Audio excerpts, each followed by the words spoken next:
Welcome to Season 7 of the Precision Medicine Podcast, proudly sponsored by Trapello. This is the podcast where leading voices in cancer explore how to bring precision medicine to patients everywhere. Welcome back. I'm Karan Cushman, your creator and host, and today we are kicking off the 7th season of the Precision Medicine Podcast with our 70th episode. And to celebrate this moment, I have asked two incredible expert guests to join us today who are going to help us break down one of the most important and fast advancing areas in cancer diagnostics. This season, if you've been listening, we are going to be continuing our series Bringing Precision Medicine to Everyone by exploring what it truly takes for precision oncology to reach every patient who needs it. So far, we have heard from clinicians, geneticists, patient advocates, and national leaders who have each brought a different perspective to this challenge. And what we've noticed in every conversation is that one message is clear. Precision medicine and the experience that follows begins with the information we have at diagnosis. That's where equity begins or it breaks down. And right now, liquid biopsy is the technology that is reshaping that moment. In our last episode, episode 69, our good friend Dr. Kashyap Patel grounded us in what liquid biopsy is, how it works, and why it can be so valuable when tissue is limited or turnaround time matters. He also walked us through how it can reduce delays and support timely, informed treatment decisions. Today, we're moving into part 2 of liquid biopsy, and we're going to build on that foundation by exploring not only what liquid biopsy is enabling right now, but how the science is evolving and what that means for clinicians and for patients who want a clear understanding of where this field is headed.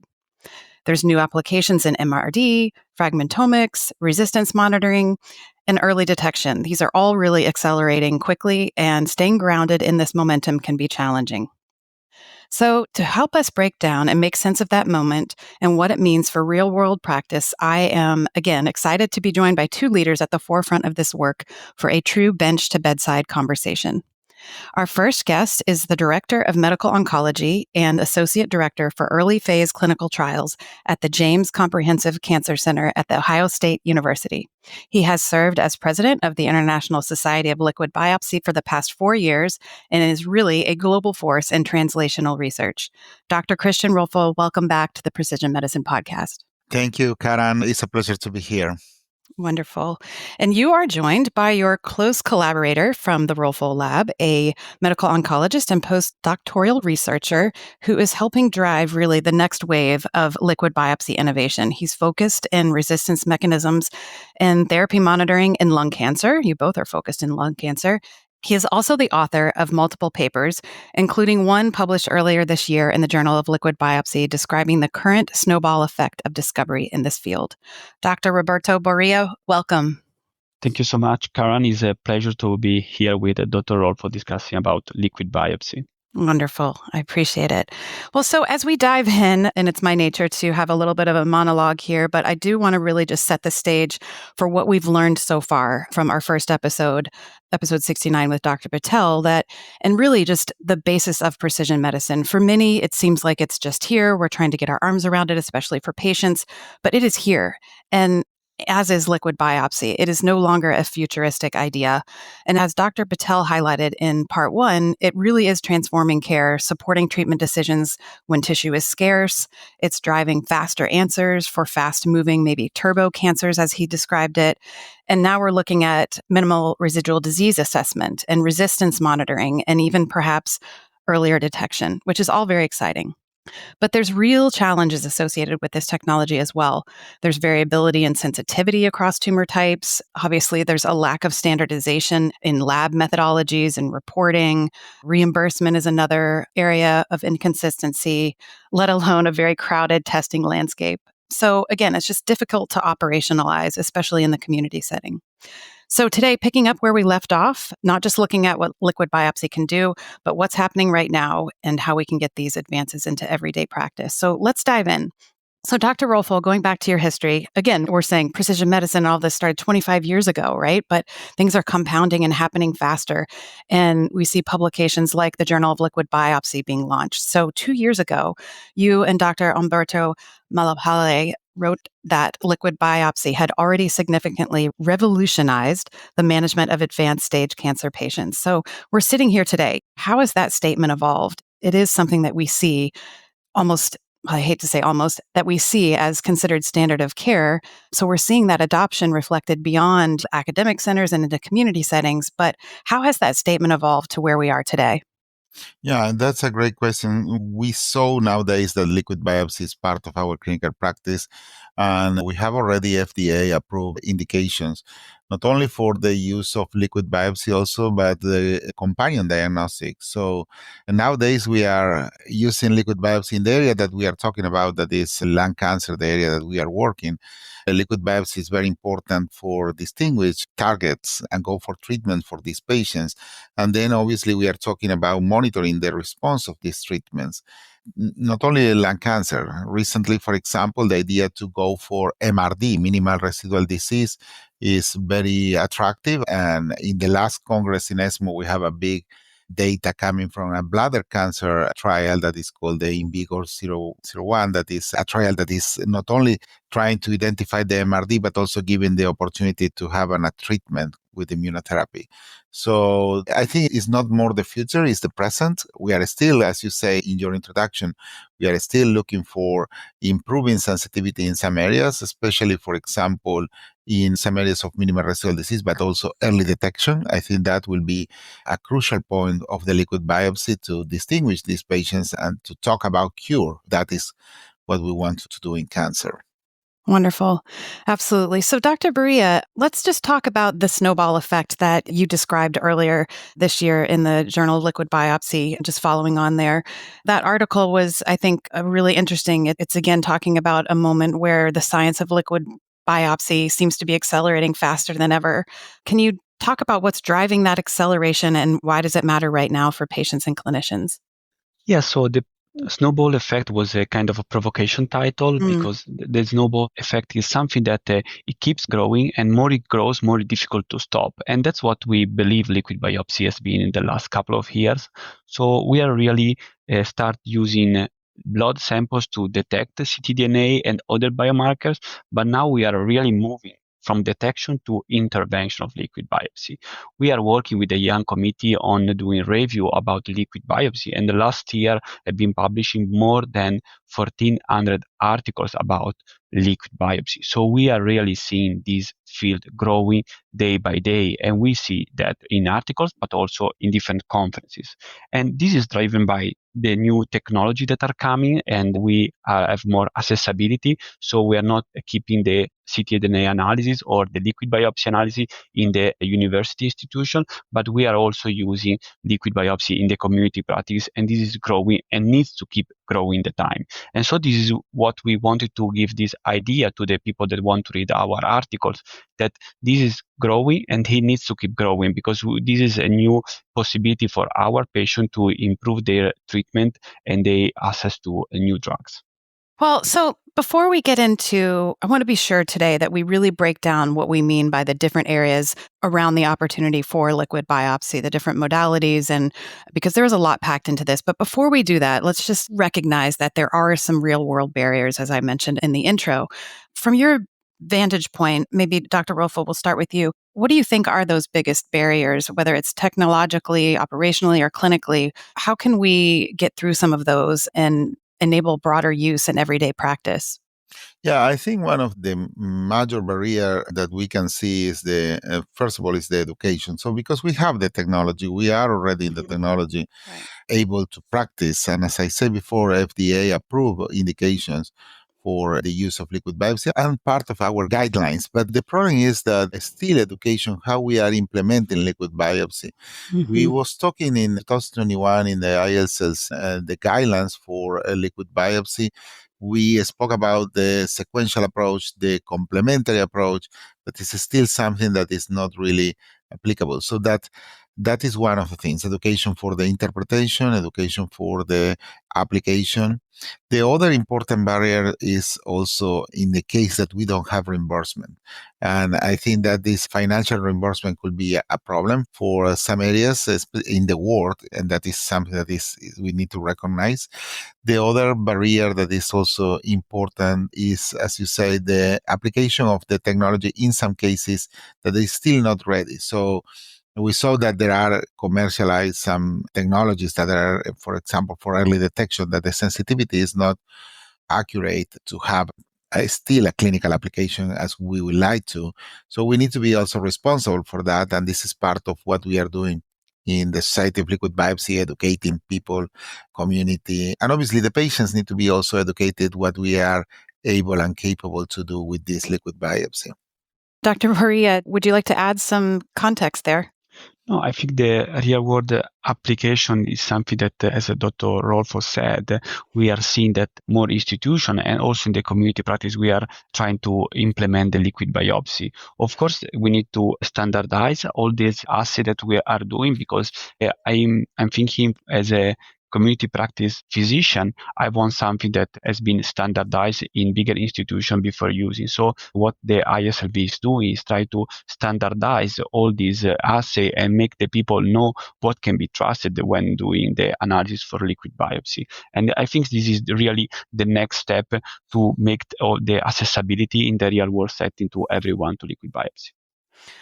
I think the word standardize is a big word, right? And can we talk a little bit more specifically about what we mean by that? Because we're talking about standardization and guidelines, standardization and reimbursement. How do we, where it's not yet standardized, and so how do we go about that? How do we think about making that happen? Yeah, I can start with that. So we have, for example, we need a standardization in different aspects. One is the preclinical or pre-analytical conditions. And there are groups that are working on that. For example, BloodPack, there is a consortium that ISLB is doing part of that. Or we have also from NIH, the ILSA, that is the International Liquid Biopsy Standardization Alliance, that we are trying to standardize some of the areas that we want to work in liquid biopsy, from the pre-analytical to the technical point of view.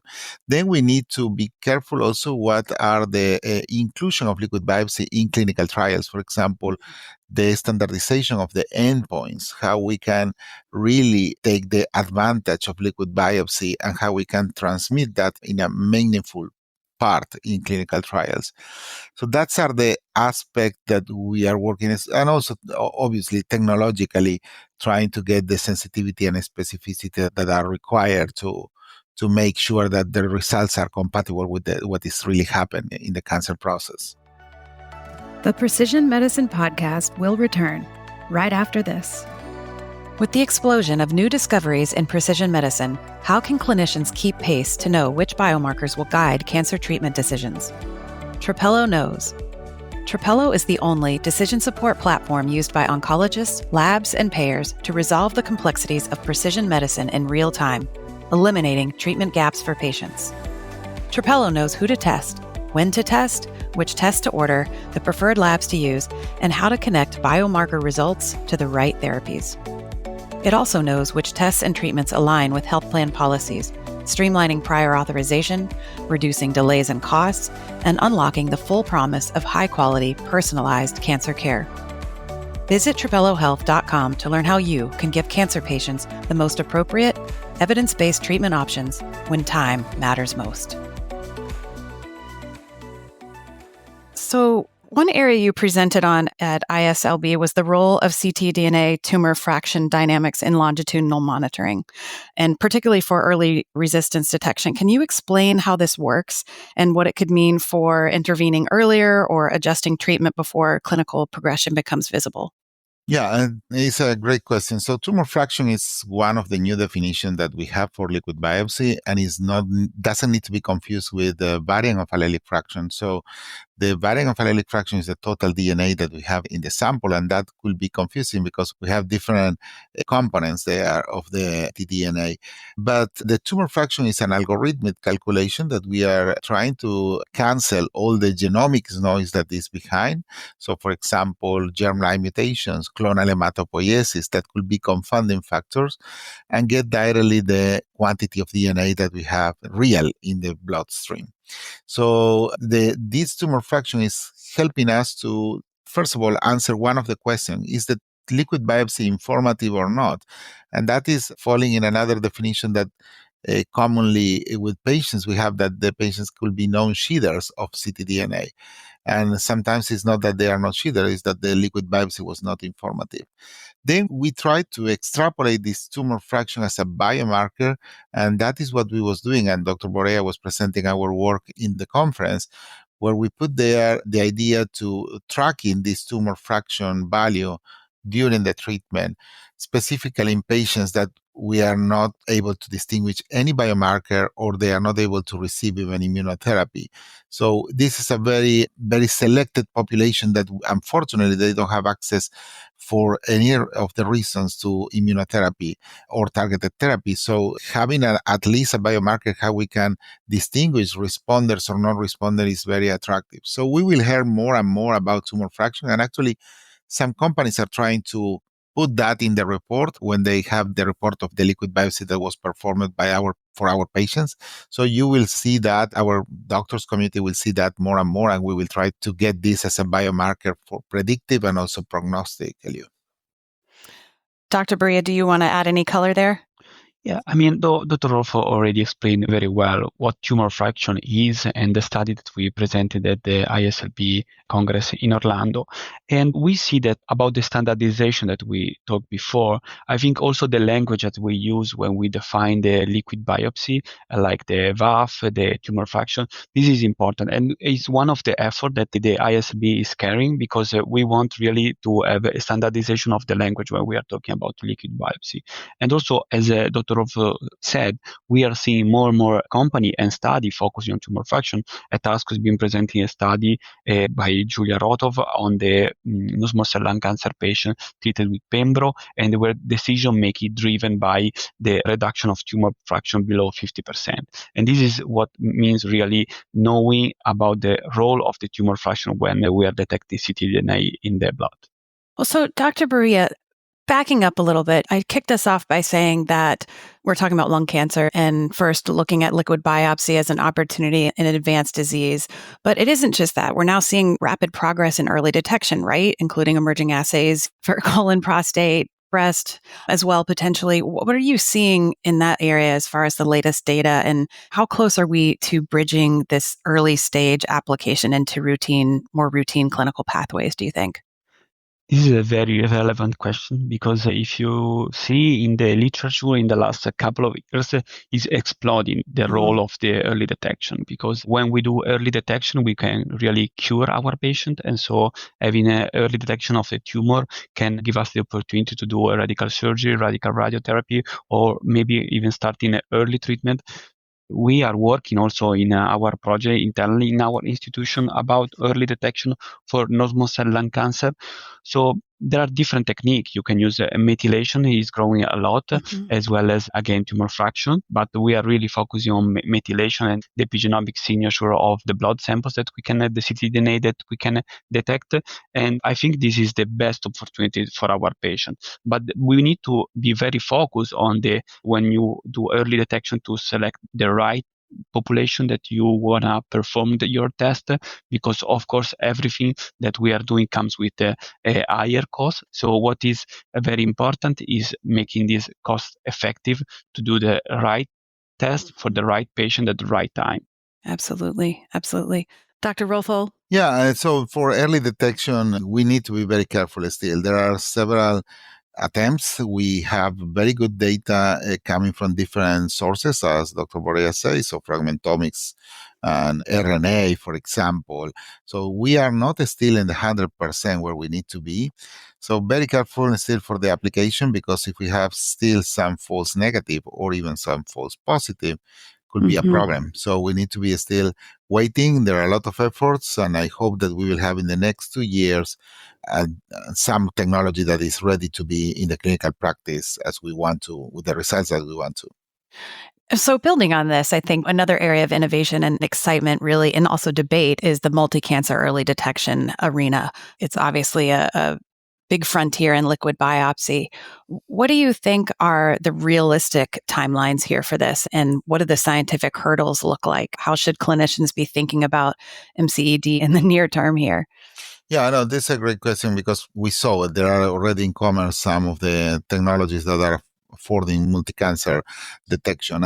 And this is interesting because obviously it is cost effective to think in an approach that we can put some patients that falling in different categories of a screening program, and even patients that they are not falling in a screening program because we don't have a screening program, for example, sarcomas and others, tumors that we don't have any technology or even images to find these kind of patients. But we need to be very careful because sensitivity and specificity is very different tumor by tumor.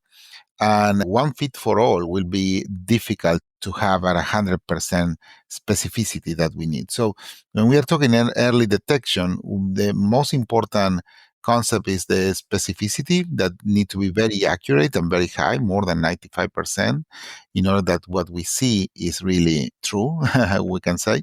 So the multi-cancer detection test is an approach, but we don't know at the moment if it's better to have a multi-cancer or a single cancer detection test, because it's giving more specificity to this specific biology of the tumor type. It's not the same lung cancer with squamous cell lung cancer than breast cancer, hormononegative or hormonopositive. So there's different nuances that we need to still consider when we are talking about early detection. Yes, it's putting our arms around the opportunity, right? And put it into the greatest and most usable context, I think, is what we're talking about. Thinking about the role of clinical trials, you mentioned the bladder cancer trial. I know you both are coming off of a pretty big circuit of conferences from the World Congress on Lung Cancer, ESMO, the International Society of Liquid Biopsy. So if I could just ask one broader question in terms of what are you seeing on the conference circuit? What are you seeing at the bench in terms of the future of liquid biopsy? If I can start, this is a very relevant question because at this kind of conference, you really see how the future is shaping in the liquid biopsy field, of course, as in other fields. And with the young committee of the ISLB, we are doing editorials after each of these conferences, the most important, like World Conference on Lung Cancer, ESMO, ASCO. So it's a great opportunity to us also to summarize which are the most relevant abstracts presented at this conference. And we, in the last couple of years, we are really seeing how we shape from detection and like information about the role of ctDNA, fragmentomic, tumor fraction, specific alteration, informative about the prognosis. But now what we see is much more studies that are ctDNA driven for de-escalation or escalation strategy for different tumor types. We can learn a lot from the dynamic trial they presented at ESMO, that we can do a de-escalation based on ctDNA, and so we can spare toxicity from chemotherapy to our patient, but still having a very similar outcome compared to the patient having the chemotherapy. So I think this is what we are seeing. We are seeing not only using the liquid biopsy as a prognostic, but also to drive the treatment. And this is how we see the future of liquid biopsy right now. Dr. Rolfo? Yeah, so what will be my dream in the future to have a liquid biopsy technology that is applicable in really in all the journey of the patient, and we are there. So the future will be also cancer interception, how we are able to distinguish with liquid biopsy the cancer formation. So go into more biology, and I think we are doing a lot of programs. Today we was focusing our conversation in ctDNA, but there are also other analytes of the family of liquid biopsy that are helping a lot to understand biology process behind. Maybe they are not very commercial, but it's important for our knowledge in liquid biopsy. For example, the use of extracellular vesicles or exosomes or CTCs or even platelets. So every member of the family of liquid biopsy is giving a contribution, and it's interesting to develop all of them at the same time. And Dr. Rolfo, I want to just thank you for spending some time with us this morning. I feel like we're just obviously touching the tip of the iceberg here, but we appreciate you coming back on, both of you on with us today, and we look forward to continuing the conversation here. Thank you. Thank you. And thank you for taking the time to speak about liquid biopsy that I think is really important and is impacting our patients as well in terms of opportunities to treatment and opportunities to have the best care. Thank you so Wonderful. much. Have a good day, Dr. Rolfo. Thank you. Yeah. Bye-bye. Yeah. Have a good day. You. Bye. So, Dr. Borea, last question here just for today, and we'll hopefully get some more time with you guys coming up. But what do you feel are the three most important aspects of liquid biopsy in terms of implementing it in clinical practice today? What are those 3 takeaways for clinicians, for patients, where the opportunity is greatest and we really want folks to leave here understanding that application? This is a challenging question as well as a very good question, because I think as we can listen in this episode, there are different aspects that we want to cover with liquid biopsy, and actually we can cover with liquid biopsy.